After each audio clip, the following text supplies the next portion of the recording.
Good morning. I'm Harley Schlanger from the LaRouche Organization. It is December 29th, 2021.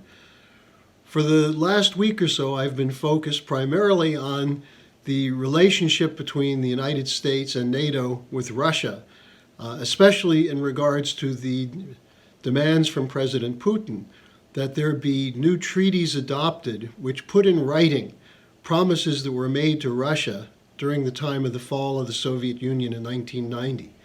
And central to this is that NATO not expand eastward to Russia. Now, there's been a lot of back and forth in the media, warnings that Russia is about to invade Ukraine, which was a December 3rd Washington Post article based on intelligence leaks, the same kind of intelligence that we've seen over and over that include false flags and just fake reports to prepare the way for war. And the Russians have been increasingly insistent and firm in saying that these are essential treaties that must be adopted. And now we're seeing some response from the United States. Let me just give you a sense of what's coming up. On January 10th, there will be the U.S.-Russian Strategic Stability Dialogue, which will take place. On the 12th of January, the NATO-Russia Council, which had been somewhat trashed by NATO recently, but apparently does reflect a willingness to have some discussion. And then finally, on January 13th, there will be the Organization for Security and Cooperation in Europe having a meeting. And this is all in response to Putin's requests that go back to the December 7th video summit he had with Joe Biden. Now, according to the U.S. media and intelligence and U.S. officials, they're still warning that Putin is threatening an invasion of Ukraine and that U.S. and NATO forces must be prepared to react to this, if not militarily, at least with crippling economic sanctions. Now, for those of you who are not limited to the brainwashing that comes through the U.S. media and U.S. official channels, I'd like you to take note of the comments of former CIA analyst and presidential briefer Ray McGovern in a recent column he posted on antiwar.com. What McGovern said is that it appears as though there is a renewed willingness on behalf of President Biden to engage in these discussions. McGovern writes, perhaps Biden agreed to deepening the engagement of talks with Russia because he was, quote, awakened to the profound shift in the world correlation of forces, unquote, resulting from the Russia-China friendship policies agreement. And that McGovern writes that this friendship, quote, exceeds an alliance in its closeness and its effectiveness, unquote.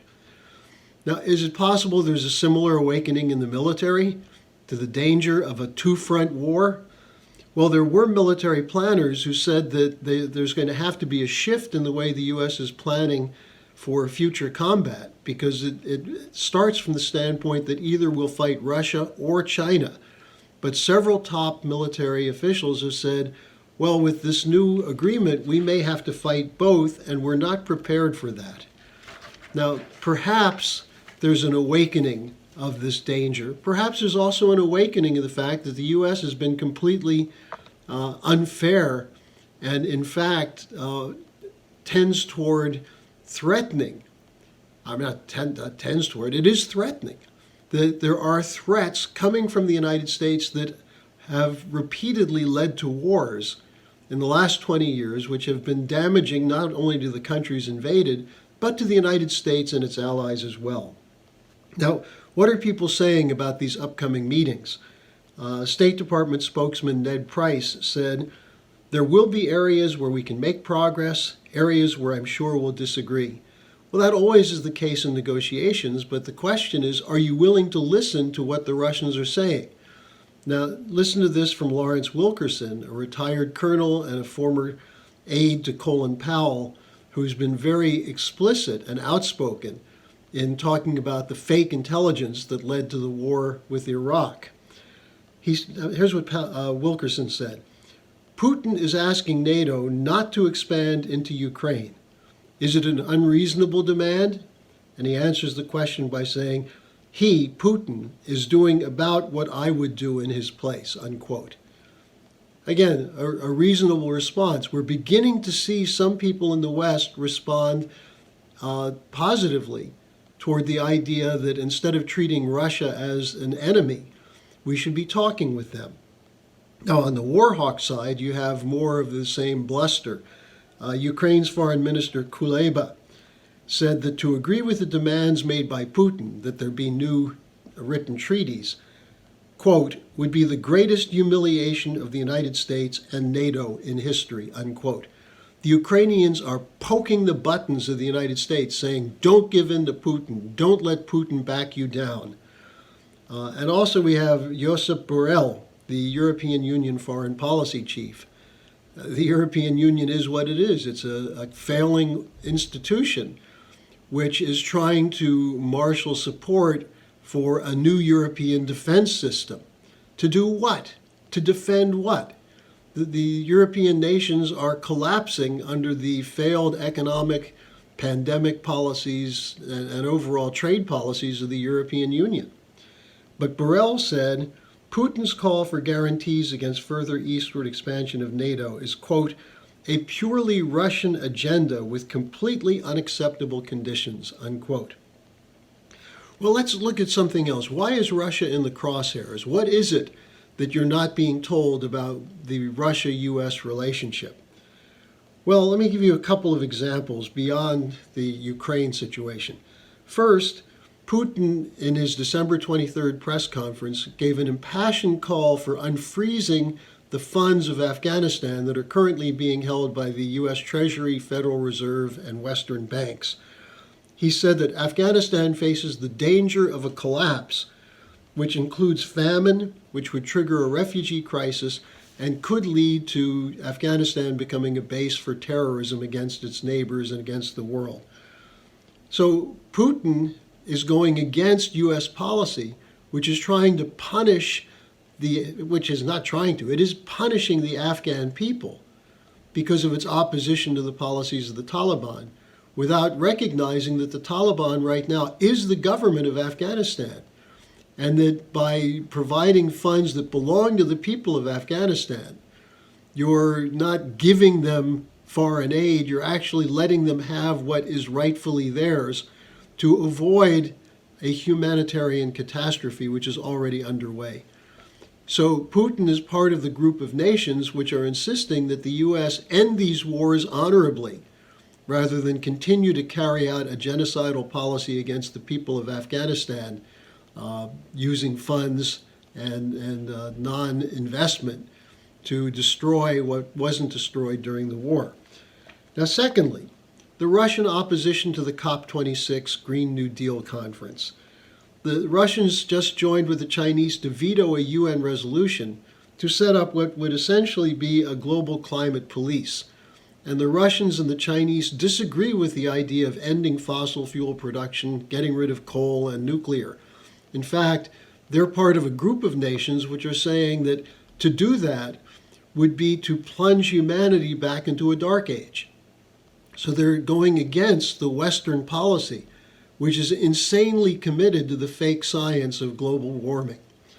So these are just two examples of where the Russians and the Chinese in the second case, and actually in Afghanistan also, are really taking policies which are those which would benefit the interests of the United States.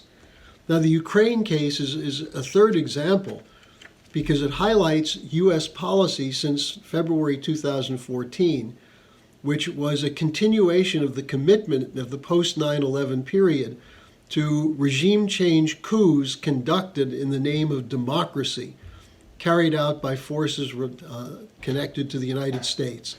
This is something which is absolutely unacceptable and cannot be tolerated. The idea that the U.S. was arming and training terrorists in Syria as supposedly moderate rebels, was engaged in the overthrow of Libya and turning it into a completely failed state. The same thing happened with Ukraine by handing power to oligarchs who brought in neo-Nazi units to run the security and defense and intelligence forces, who immediately targeted Russian ethnic communities in eastern Ukraine and Crimea, is an example of where the United States is on the wrong side in history. Now, what's necessary is to recognize that putting this whole picture together, we're at a potential turning point in history. But what does it depend on? It depends on ending the doctrine of geopolitics, the idea that one group of nations has the superior power to impose its will on every other nation. This is what the Great Reset is. This is what the Green New Deal is. This is what the strategic policy that comes out of Chatham House, of the Atlantic Council, of the Council on Foreign Relations, the think tanks that are run by the corporate cartels that are tied to the military-industrial complex that's committed to continuing a policy of endless war. This has to end. And more people are beginning to recognize these connections. So the question is, what do you do? Minimally, make your voice heard. Join with the Schiller Institute. Share our posts. If it's possible, as Ray McGovern writes, that a man famously known as Sleepy Joe has been awakened to the strategic danger of continuing to listen to the warhawks around him, make sure your friends and family can have the same awakening. There's still time to change the course of history, but it really now will depend on a movement of citizens. And at the forefront of that movement is my organizations, the Schiller Institute and the LaRouche Organization, and I'd urge you to join with us now to make this transformation occur. Thanks, and I'll see you again tomorrow.